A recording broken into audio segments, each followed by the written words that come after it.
안녕하세요.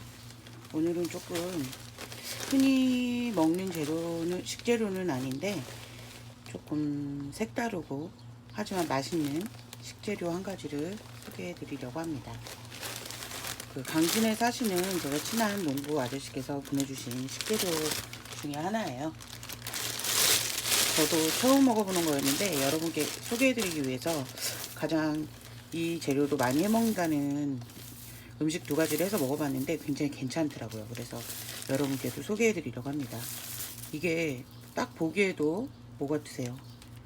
해조류인 거 여러분도 딱 느껴지시죠? 이 식재료의 이름은 국파래라는 거예요. 그래서 이걸로 국이나 냉국 이런 걸 해 먹는다고 합니다. 그래서 해서 먹어보니까 처음에는 무슨 파래로 된장국을 끓이지? 뭐 이런 생각을 했어요. 근데 먹어보니까 이게 생각보다 너무 맛있는 거예요. 이런 재료를 좋아하지 않는 남편도 맛있다고 잘 먹더라고요. 그래서 자신감을 얻었습니다. 그래서 제가 오늘은 이 국파래로 된장국을 만드는 법을 여러분께 소개해 드리겠습니다. 여러분도 어디서 구하실 수가 있게 되면 한번 꼭 드셔보세요. 뭐 이게 바닷가 분들은 많이 드시는지 몰라도 보통 이렇게 도시에 사는 사람들은 이런 식재료를 잘 모르는데 굉장히 맛있고 또 국 끓이기에 되게 간편하게 재료도 되게 간단하게 할 수 있게 좋더라고요. 그럼 국파래 된장국을 한번 끓여보도록 하겠습니다. 국파래는 제가 10g을 계량해서 준비했어요. 크게 한 줌 정도 이렇게 한 줌 정도 되는 양이라고 보시면 되고요. 해조류는 물에 불리면 좀 많아지는 경향이 있죠. 이렇게 마른 건어물은. 그러니까 이 정도만 해도 굉장히 많은 양을 끓일 수 있어요. 미역도 그렇지만 너무 길면 먹기 좀 좋지 않으니까 이렇게 봐서 너무 긴 건 한 번씩 이렇게 좀 잘라주면 손으로 뚝뚝 끊어서 준비하시면 됩니다. 이게 보통 우리가 먹는 파래라고 하는 건 굉장히 고운 이렇게 가느다란 머리카락처럼 가느다란 느낌의 그런 해조류를 우리가 파래라고 부르는데 이 국파래라고 하는 건 이렇게 나중에 불려놓고 보면 이렇게 미역처럼 좀 넓적해요. 하지만 향은 파래 향이 나요. 그래서 이게 아마 이름이 국파래인가 봐요. 그래서 이것을 불려서 무쳐 먹어도 되긴 할 것 같은데 그거보다는 국이나 냉국이 아주 잘 어울리더라고요. 자, 이렇게 되었으면 여기에 1차 불릴 땐 정수물이나 생수를 이용해서 불려주는 게 좋습니다. 바싹 마른 상태에서 물을 빨아들일 때 좋은 물을 빨아들이는 게 아무래도 좋잖아요. 그래서 조금 충분히 한 2-30분 정도 불려두도록 할게요. 국물 멸치는 반 갈라서 속에 있는 그 까만 내장을 제거하고 머리 쪽에 붙은 까만 내장을 제거한 후에 10마리 정도를 준비했어요. 그래서 국물 멸치를 기름을 두르지 않은 빈 냄비에 일단 넣어줍니다. 그리고 국물용으로 쓰는 보리새우도 3큰술 정도 준비했어요.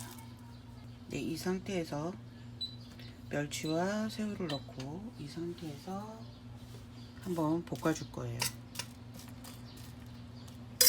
그러면 이제 눅눅하게 가지고 있던 비린맛을 날려버리고 더 구수한 맛의 육수를 만들 수 있어요. 이렇게 달궈지기 시작하면 볶아주는데 굉장히 구수한 냄새가 올라올 때까지 볶아주시면 됩니다. 뭐 오래 볶을 필요는 없어요. 이렇게 눅눅한 느낌. 냉동실에 보통 넣어두고 먹는데 아무래도 눅눅한 기운이 생기게 되니까요. 이렇게 해주면 더 맛있는 육수를 만들 수 있습니다. 그리고 여기에 물 1리터를 부어줄게요.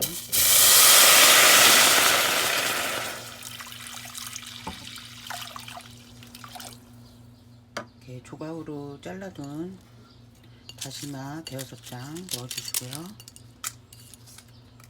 그리고 이거는 제가 쪽파뿌리를 깨끗하게 씻어서 말려서 보관하는 거예요.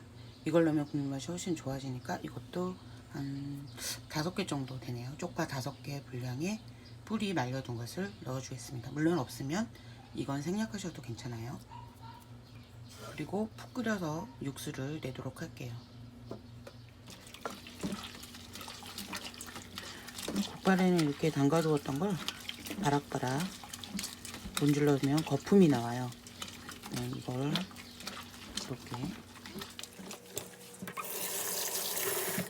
건져주고, 아무래도 이런 해조류는 미역도 그렇지만 밑에 모래가 좀 많이 가라앉잖아요. 그러니까 주의 깊게 닦아주시는 것이 좋습니다.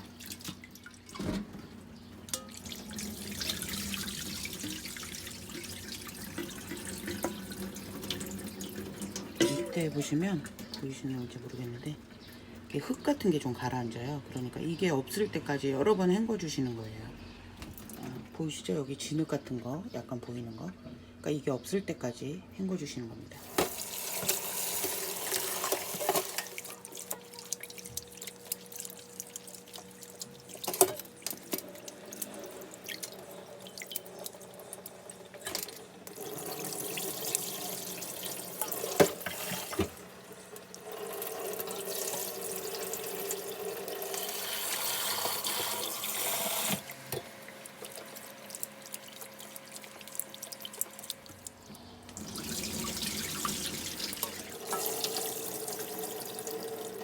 이렇게 보시면 3-4번 정도 하고 나면 밑에 흙은 가라앉지 않아요.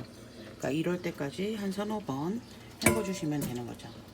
수돗물로 헹궜었으니까 정수물로 한번 마지막에 헹궈 주시고요.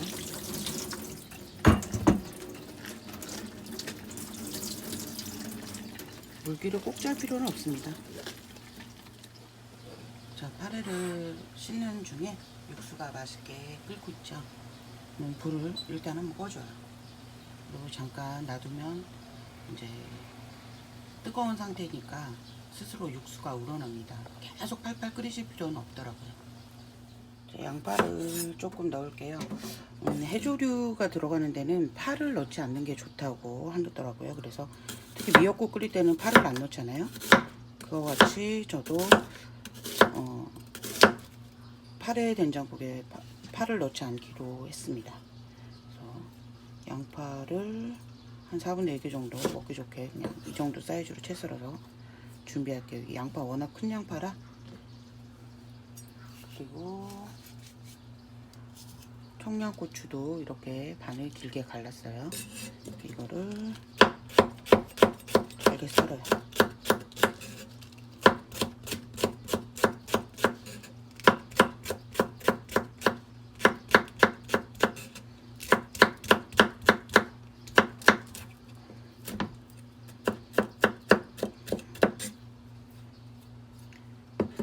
된장국에 저는 마늘을 넣지 않아요. 그래서 오늘 넣을 거는 아까 씻어둔 파래하고 양파하고 청양고추 정도만 넣을 겁니다. 네, 제가 이제 육수에서 건지를 모두 건져냈습니다. 아까 제가 육수를 1000ml로 잡아서 1리터를 잡아서 끓였었는데 1리터에서 육수를 끓이면서 또 증발되는 부분이 있기 때문에 얼마만큼 증발했는지는 모르겠지만 이제 한 2인분에서 3인분 정도의 양을 만들 겁니다. 물을 더 부어줄게요. 진하게 육수 끓였으니까요. 그리고 다시 불을 켜고 여기에 아까 불려서 씻어둔 파래를 넣어줍니다. 그리고 된장은 이제 마트 된장이 아니고 이거는 집된장이에요. 이런 건 아무래도 집된장으로 해야 맛있습니다. 그래서 3큰술 정도의 된장을 준비했습니다. 이게 집집마다 된장은 간이 조금씩 다르다는 걸 염두에 두시면 될 것 같아요. 조금 큰 거 넣을게요. 전 거르지 않고 통째로 다 쓰는 편이에요.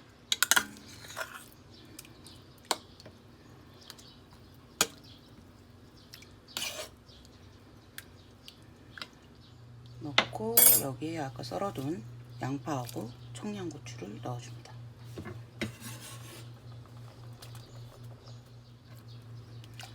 아주 신기하죠? 파래로 된장국을 끓인다니요. 이제 끓고 나면 간을 보고 여기에 이제 액젓으로 간을 해줄 거예요. 바다에서 나는 재료로 만든 음식에는 액젓으로 간을 하면 더 맛있거든요. 그래서 액젓으로 간을 해줄 거예요. 이제 팔팔 끓어서 맛있는 국이 되도록 한번 기다려 볼게요. 국을 한참 펄펄 끓였는데요. 이렇게 위에 조금 이런 시커먼 기분 나쁜 거품이 뜨니까 이건 좀 걷어서 버려주고요.